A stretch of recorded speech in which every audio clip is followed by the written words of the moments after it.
This is lecture 15A for world history. I'm going to circle back and talk about something I had talked about earlier. Last time we talked about the Mongols and how they swept out of Central Asia and conquered the Middle East and set up the Ilkhanate of Persia, etc. Well, one part of that was that they put an end to the Abbasid Caliphate. And so I want to talk briefly about this sort of longer process of the Abbasid Caliphate falling apart.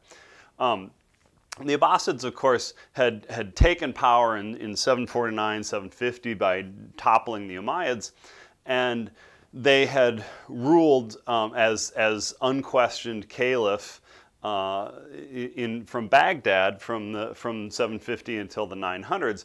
But in the mid-900s, the Abbasid caliphs began to run into some difficulties.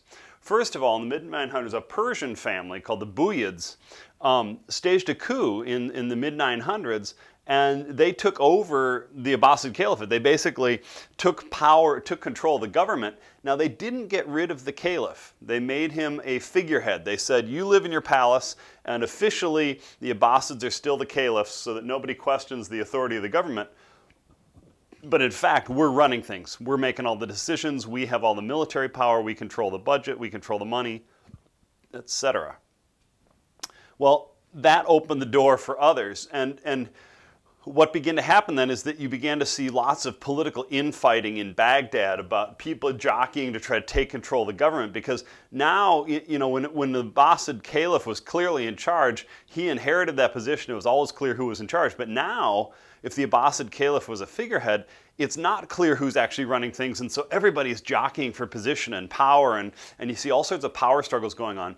And because of that, the Abbasid central government began to become so focused on what was happening in Mesopotamia, in Baghdad, the capital, and in the immediate regions around that, that they really started to lose track of the extended parts of the Abbasid Empire. And because of that, you began to see the empire sort of disintegrate. Pieces of the empire began to break away and act more and more independent. The first part of this was the Umayyads in Spain. Now you might say, well, didn't the Umayyads get toppled by the Abbasids in 750? Yes, they did. And in fact, the Abbasids had said to all the remaining Umayyad members of the Umayyad, leaders of the Umayyad clans, that why don't we all come together and have a reconciliation dinner? And they had this big banquet, and they killed all the Umayyads there. Right? So they wiped out a lot of the Umayyads, the leaders, but there was one important Umayyad who was not there, and he actually fled to Spain, and there he managed to build up a bit of a power base and get recognized as the governor of Spain by the Abbasids. Well, by the 900s, when the Abbasid Caliphate starts to get very, very weak, the Umayyads basically in Spain declare their independence, and they say, we're on our own now, we're an independent kingdom, and they would break Spain away from the Muslim empire. Now they would remain Muslim, and they would continue to trade with other Muslim states around the Mediterranean, etc. Culturally, they remained connected to the Muslim world, but and officially, well, in any case, they broke away. Then, also in the late 900s, you saw a new movement of Shia Muslims, and this is a branch of Islam, emerge in modern-day Libya and then take over Egypt.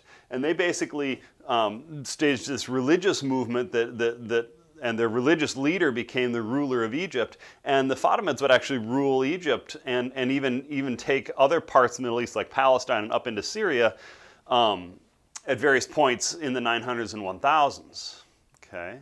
And then the Seljuk Turks arrived. Now I've talked a little bit about them in various ways. Basically, you know, beginning in the 800s and 900s, Turkish groups began to move down into Persia and into Mesopotamia. And sometimes they sort of tried to carve out little bits of territory for themselves. Sometimes they became soldiers for the Abbasids and moved into the Abbasid territory.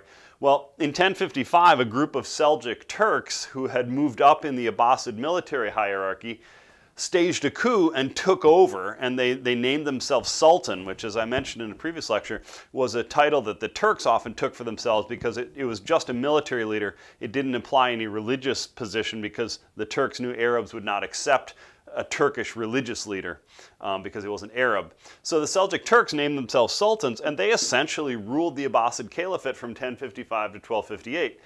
Now, just like the Buyids before them, they kept the Abbasid Caliph as a figurehead. They said, you stay in your palace, and everyone will say you're the Caliph, but we're going to run things, right? So the Seljuk Turks were actually running things. Now, other Turks, as we saw, would then pass through the Abbasid Caliphate, and they began to settle in Anatolia and to do raids on the Byzantine Empire there.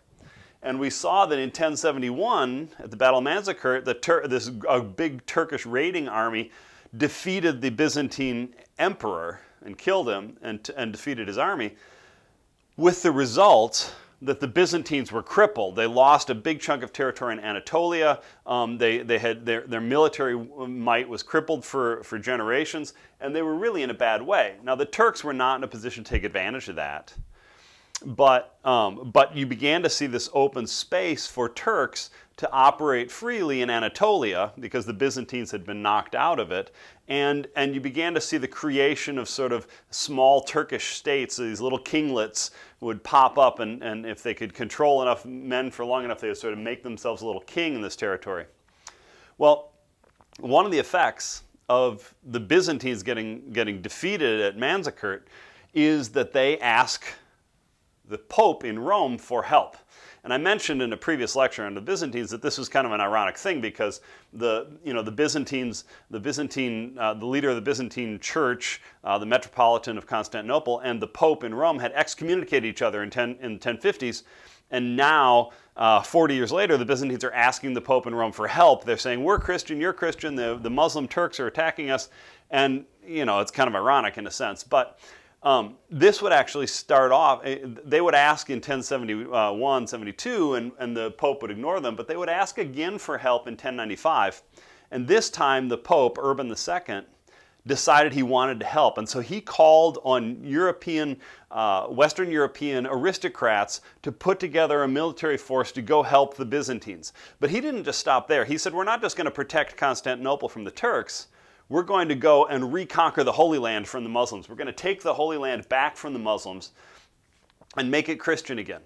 And so in 1096, you get the First Crusade, this really large force of heavily armed. I mean, these guys, the Crusaders had bigger horses and more armor and were more heavily armed than any forces in the Middle East at that point. And so they really had this enormous military advantage. And they come plowing through the Middle East, and they conquer. I mean, they would win the Battle of Dorylaeum, and then they would besiege Antioch for a year, and then take Antioch, and then they would move down through Palestine until eventually in 1099 they get to Jerusalem, and they would besiege Jerusalem and then conquer Jerusalem. And there they actually, when the Crusaders stormed Jerusalem, they thought of themselves as on a religious crusade. They were fighting the evil infidel Muslims, and so they slaughtered the entire population of Jerusalem, over 30,000 people. They slaughtered, and then they established a series of small states, the Crusader states, in modern day, in Palestine and Syria and Lebanon. And the Crusader states would never quite take off because there weren't enough Europeans who wanted to move to the Middle East to really bring a huge European population to these Crusader states. So they were a small Christian minority of knights ruling over a large Muslim population. Right? Now, there were some Christians in the population, but essentially they were a small foreign minority ruling over a large population. But one of the things the Crusades did was it sparked a response amongst Muslims, and in particular in the early 1100s, a ruler in Syria named Nur al-Din began to talk about jihad. He began to say, we have a religious duty to expel the Christians from the Holy Land, right? And this was in response to the Christian idea of crusade. The Muslims said, oh yeah, well, we've got an idea like that too. We call it jihad. And so Nur al-Din began to push back hard on Christians to try to kick them out. And then when he died, he was succeeded by Salah al-Din, his adopted son. And Salah al-Din was a brilliant military leader, and he essentially, he goes and actually conquers Egypt, knocks off the Fatimids, and then he launches a crusade against the Holy Land, and he would actually retake Jerusalem. He would defeat the Crusader states, and he would sort of reclaim the Holy Land for Islam. Now, the Crusaders would hold on with a few minor cities, until the end of the 1200s. But essentially, the Crusaders would get kicked back out by Salah al-Din. And just as a side note, when Salah al-Din took Jerusalem back, he didn't massacre anybody. But in any case, so the Abbasids, their empire is really breaking up in the sense that, Spain is going its own way. You've got the Fatimids in Egypt. Salah al-Din is essentially acting as an independent agent in Egypt and in Syria. And so things are sort of breaking apart, but the Abbasids are still officially, in theory, running everything. But all that ends, of course, when the Mongols show up in 1258. They come tearing through, and they destroy the Abbasid Turkish armies, and then they take the last Abbasid Caliph, and as a sign of respect, they didn't want to shed his blood, so they rolled him up in a rug and then trampled him with horses until he died. So the Mongols come in and they rule the Ilkhanate of Persia for about 100 years, but that collapses, and then the Mongols retreat, and then the Middle East has sort of got this power vacuum, right? And so we're going to turn in future lectures to see what happens in this power vacuum. But for the second part of this lecture, I want to turn and look in particular at one small place, which was what the Turks do after the Mongols pull back, which leads to the formation of the Ottoman Empire.